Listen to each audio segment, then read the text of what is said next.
Join me today as we continue our study on the fifth period of Bible history known as the Wandering Period.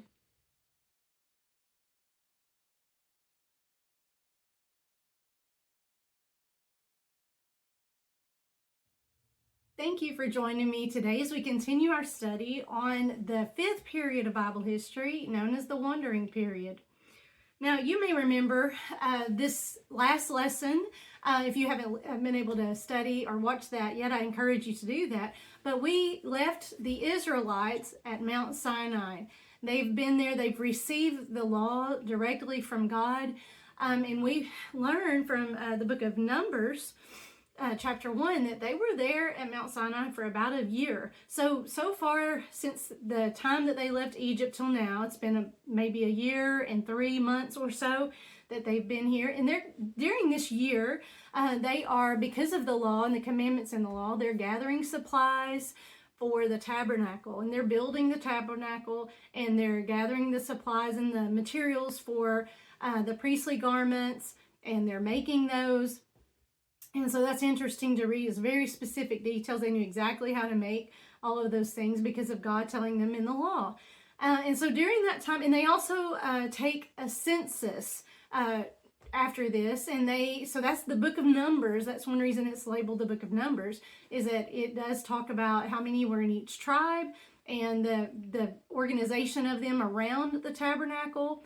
And in the book of Numbers, we can read that when the tabernacle was finished, God settled over the tabernacle. He settled over that. Now, in the last lesson, we had a diagram of the tabernacle, and one of the items in the tabernacle was the Ark of the Covenant. And that's a very special thing. It was in the most holy place in the tabernacle, and no one could go there. It was divided by veil. No one could enter except the high priest once a year, and he had to offer sacrifice for himself and his own sins before he could offer sacrifices for the people. And this is important. You know, the Bible is full, and the Old Testament's full of things that lead us to Christ from the very beginning. You know, we've learned this. And so this is another one of those things that you need to understand, the importance and the holiness of the Ark of the Covenant.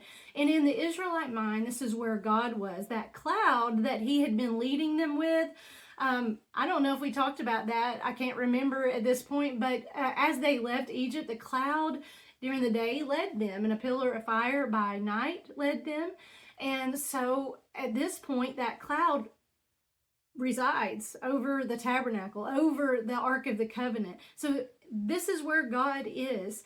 And in the book of Numbers, we learn that God tells them that now when you see this cloud move, you move. And when you see it stop, you stop. The priests are supposed to carry the Ark of the Covenant. They're the only people who can touch it. And they carry it. It leads the people. The people follow after that. So this is a symbol to them that God is leading them. So they're there for a year doing all of this, and then they set out toward the promised land following the Ark of the Covenant, or we can say they were following God. So the Israelites have followed this Ark of the Covenant. They followed God until they get to the outskirts of the promised land, this land that they've been waiting for centuries now. And they're settling right now for a time in the wilderness of Paran, which is just on the outskirts of this land, the promised land, or the land of Canaan, that God had promised them earlier. And God tells Moses to tell the people to choose out of each tribe one man to go in and spy out the land. That's a pretty good military strategy. So there's going to be 12 spies, one from each tribe, and they go into the land to spy it out, to see how they're going to take over this land, because they're not just moving into the land. They're supposed to go and dispossess all of the people who live there, to fight to take the land. And so they're wanting to know the areas, and it makes sense to see what they're going to be up against. And they come back, and 10 of these spies say, well, this land is really good. This land is just amazing. Lots of wonderful things in it. Beautiful. Lots of good crops are growing here. But They say, we can't take this land. The cities are big and strong with walls. They're fortified. And they said, and besides this, there are giants in the land.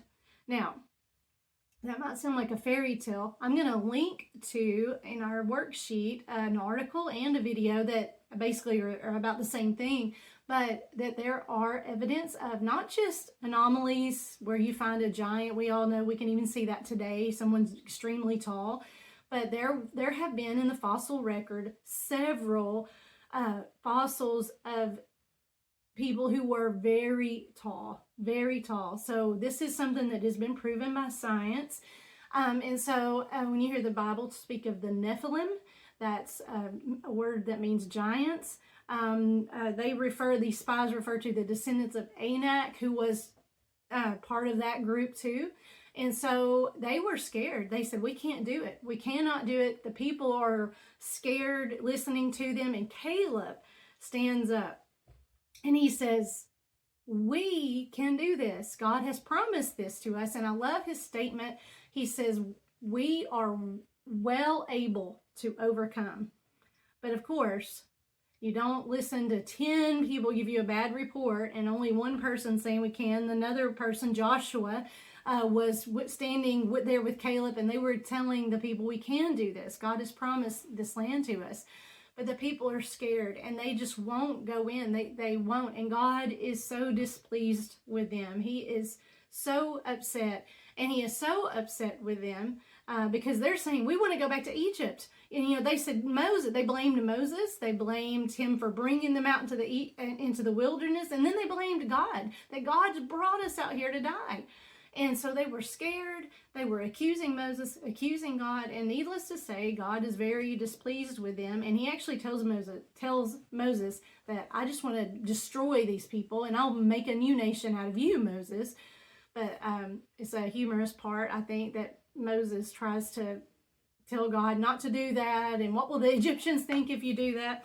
So I think that's a really fun part of the Bible to read. God does relent. But he punishes this people who are unbelieving, who don't believe him when he says, I'm giving you this land. You just got to go in there and take it. He punishes them by making them wander in the wilderness for 40 years. That's why this period is called the wandering period.